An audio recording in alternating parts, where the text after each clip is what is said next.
बिस्मिल्लाहिर्रहमानिर्रहीम। मोहतरम सामीन किराम, अस्सलामु अलैकुम वरहमतुल्लाहि वबरकातुहू। हमारे यूट्यूब चैनल पर आप हजरात का खैर मकदम है।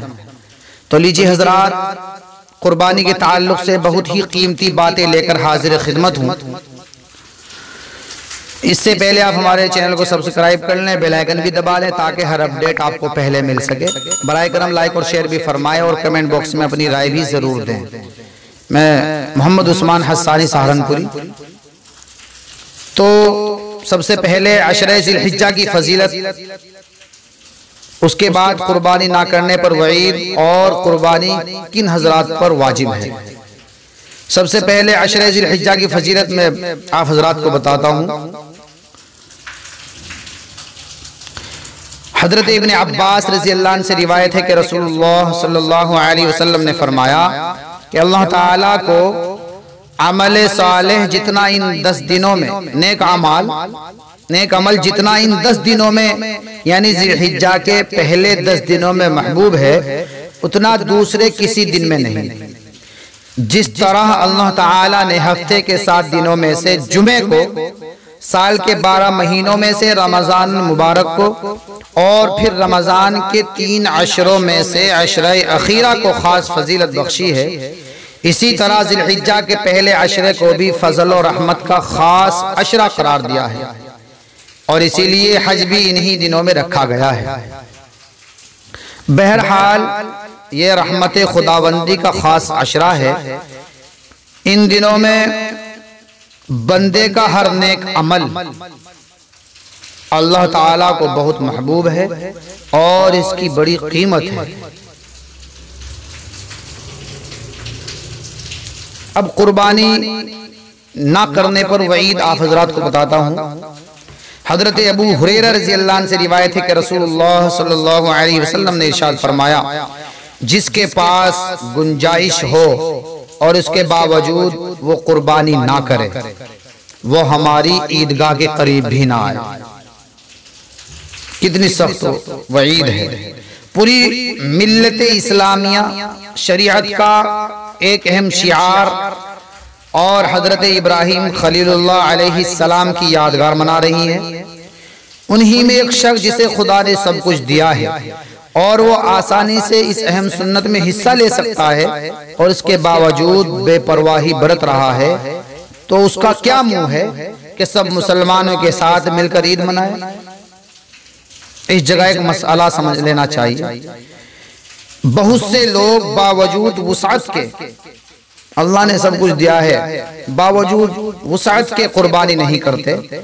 खासकर देहात के लोग इसमें बहुत गफलत करते हैं। हालांकि हदीस शरीफ में है, जो साहिब वुसात कुर्बानी ना करे वो हमारी ईदगाह के करीब भी ना आए। और ये मालूम है कि ईदगाह में वो लोग जाते हैं जो मुसलमान हैं और ईदगाह से बेताल्लुकी और बुउद यानी दूरी उन्हीं को है जो काफिर हैं। अब गौर करना चाहिए कि हदीस शरीफ में कुर्बानी ना करने वालों के लिए किस कदर तहदीद और वईद शदीद है।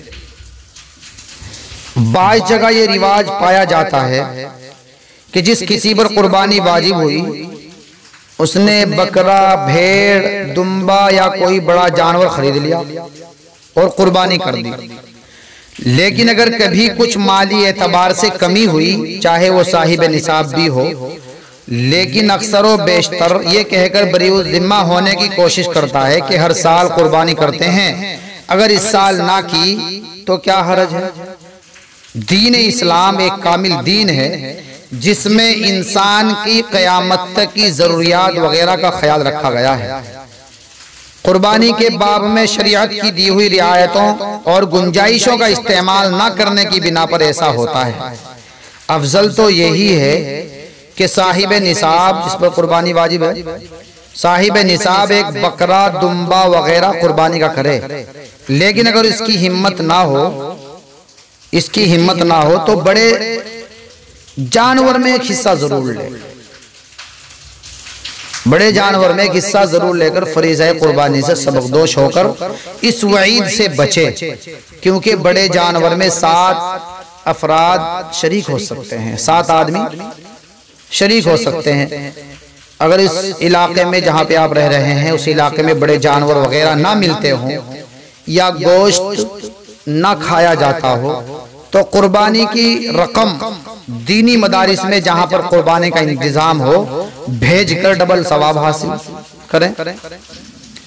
हजरत आयशा सिद्दीक़ा रज़ी अल्लाह अन्हा से रिवायत है कि रसूलुल्लाह सल्लल्लाहु अलैहि वसल्लम ने इरशाद फरमाया, ये हदीस तिरमिज़ी शरीफ और इब्ने माजा में से। हजरत आयशा सिद्दीक़ा रज़ियल्लाहु अन्हा से रिवायत है कि रसूलुल्लाह सल्लल्लाहु अलैहि वसल्लम ने इरशाद फरमाया कि ज़िलहिज्जा की 10वीं तारीख यानी ईद उल अज़हा के दिन फर्जंद आदम का कोई अमल अल्लाह ताला को कुर्बानी से ज़्यादा महबूब नहीं और कुर्बानी का जानवर क़यामत के दिन अपने सींगों और बालों और खुरों के साथ जिंदा होकर आएगा और कुर्बानी का खून जमीन पर गिरने से पहले अल्लाह ताला की रजा और मकबूलियत के मकाम पर पहुंच जाता है। बस ए खुदा के बंदो, दिल की पूरी खुशी से कुर्बानियां करो। अब मैं आप हजरात को बताऊंगा कि कुर्बानी किन हजरात पर वाजिब है। कुर्बानी हर मुसलमान पर वाजिब है जो आकिल हो, अकल वाला हो, बालिग और मुकीम हो और उसकी मिल्कियत में 52.5 तोले चांदी या उसकी कीमत का माल हो और उसकी ज़रूरत असलिया से जायद हो और यह माल खास सोना चांदी या उसके जेवरात हो या माल तिजारत हो या ज़रूरत यानी हाजत से जायद घरेलू सामान हो या रिहाइश के मकान से जायद मकानात और जायदादें वगैरह हों। कुर्बानी के लिए उस माल पर साल भर का गुजरना भी शर्त नहीं है।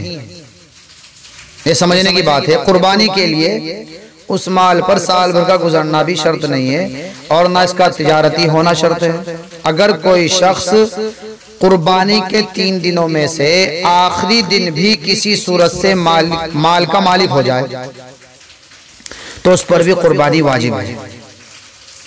बच्चा और मजनून यानी पागल, इनकी मिल्कियत में अगर इतना माल हो तो भी इन दोनों पर या उनकी तरफ से उनके वली पर कुर्बानी वाजिब नहीं। अगर कोई शख्स शरई कायदे के मुताबिक मुसाफिर हो यानी कुर्बानी के दिनों में अपने वतन से 48 मील या उससे जायद की दूरी में गुजरे, कुर्बानी के दिनों में अपने वतन से 48 मील या उससे जायद की दूरी में गुजरे तो उस पर भी कुर्बानी वाजिब नहीं है। अगर कुर्बानी के दिनों में यानी 10, 11, 12 कुर्बानी के दिनों में यानी 10, 11, 12वीं ज़िलहिज्जा को सूरज गुरूब होने से पहले, सूरज डूबने से पहले अपने घर आ गया, कुर्बानी के तीसरे दिन सूरज छिपने से पहले, गुरूब से पहले अपने घर आ गया और वो साहिबे हैसियत लोगों में से है यानी जिस पे ज़कात वाजिब होती हो, मालदार है, तो उस पर कुर्बानी वाजिब होगी। और अगर कोई शख्स ऐसा है जो साहिब हैसियत नहीं, जो ऊपर जिक्र की गई चीजें, तो शरन उस पर कुर्बानी वाजिब नहीं। लेकिन अगर उसने कुर्बानी के दिनों में कुर्बानी की नीयत से कोई जानवर खरीद लिया, उसने कुर्बानी के दिनों में कुर्बानी की नीयत से कोई जानवर खरीद लिया तो उसी जानवर की कुर्बानी उस पर वाजिब हो जाती है जो साहिब हैसियत नहीं है। क्योंकि गरीब आदमी के लिए कुर्बानी की नीयत से कोई जानवर खरीदना नजर के हुक्म में हो जाता है, मन्नत जिसका पूरा करना बंदे को वाजिब जरूरी हो जाता है।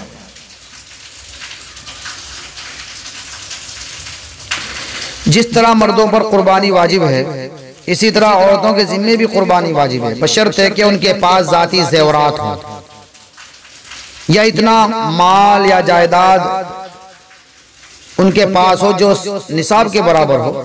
कुर्बानी सिर्फ अपनी तरफ से वाजिब है, ये बात समझने की है। कुर्बानी सिर्फ अपनी तरफ से वाजिब है, औलाद की तरफ से वाजिब नहीं। किसी और अजीज और अकारिब की तरफ से भी वाजिब नहीं। मसलन मिसाल के तौर पर किसी की 10 औलाद हैं, किसी की 10 औलाद हैं और सब एक साथ रहते हैं, बाप की जिंदगी में सिर्फ बाप पर कुर्बानी वाजिब होगी, यानी अपने नाम से वो कुर्बानी करे। और अगर बीवी साहिब हैसियत है, साहिब निसाब है, मालदार है, तो उसको भी अपनी तरफ से कुर्बानी करना वाजिब है। शौहर की कुर्बानी बीवी की तरफ से या बीवी की कुर्बानी शौहर की तरफ से काफी नहीं होगी। हर एक को अलहदा अलहदा कुर्बानी करना जरूरी है, अलग अलग। बाज लोग ऐसा करते हैं, बाज लोग ऐसा करते हैं कि किसी साल अपने नाम से कुर्बानी कर लेते हैं और किसी साल अपनी बीवी की तरफ से, यानी हर साल नाम बदलते रहते हैं, ये फुला की तरफ से है, ये बच्चे की तरफ से है। ये जायज नहीं। अगर साहिब निसाब है तो उसको अपनी तरफ से कुर्बानी करना जरूरी है। अगर अपने नाम से नहीं की, किसी दूसरे के नाम से कर ली, तो उसके जिम्मे वजूब बाकी रह जाएगा। दूसरों के नाम से करने में खुद उसका वाजिब अदा ना होगा। अगर बाप की वफात हो चुकी, बाप का इंतकाल हो चुका और औलाद एक साथ रहकर कारोबार करती है, तो अगर उनका माल मुश्तरका इकट्ठा या जायदाद तकसीम करने के बाद, उनका माल मुश्तरका या जायदाद तकसीम करने के बाद हर एक साहिब निसाब हो जाता है, मालदार हो जाता है, तो हर एक बालिग औलाद को अपने नाम से कुर्बानी करना जरूरी है। अगर बाप की वफात हो चुकी और औलाद एक साथ रहकर कारोबार करती है, तो अगर उनका माल मुश्तरका या जायदाद तकसीम करने के बाद हर एक साहिब निसाब हो जाता है, तो हर एक बालिग औलाद को अपने नाम से, अपने नाम से कुर्बानी करना जरूरी है। अगर किसी एक भाई की तरफ से कुर्बानी की, अगर किसी एक भाई की तरफ से कुर्बानी की, तो बकिया भाइयों के जिम्मे वजूब बाकी रह जाएगा। अगर माँ बाप पर कुर्बानी वाजिब थी और वो ना कर सके, तो उन्हें वसीयत करना जरूरी है। अगर वसीयत करके इंतकाल किया, तो उनकी तरफ से उनके माल में से कुर्बानी करना जरूरी है। और अगर वसीयत नहीं की है, तो उनकी तरफ से वाजिब नहीं। अगर कोई शख्स उनकी तरफ से कुर्बानी कर दे, तो ये कुर्बानी नफली होगी, उसका वाजिब साकित ना होगा, सिर्फ उस नफिल कुर्बानी का सवाब उनको पहुंच सकता है। तो हजरात, आज के लिए इतना ही। इंशाअल्लाह कुर्बानी के मसाइल भी लेकर आऊंगा इंशाअल्लाह। तो हमारे चैनल को सब्सक्राइब कर लें, बेल आइकन दबा लें, ताकि हर अपडेट आपको पहले मिल सके। अस्सलाम वालेकुम।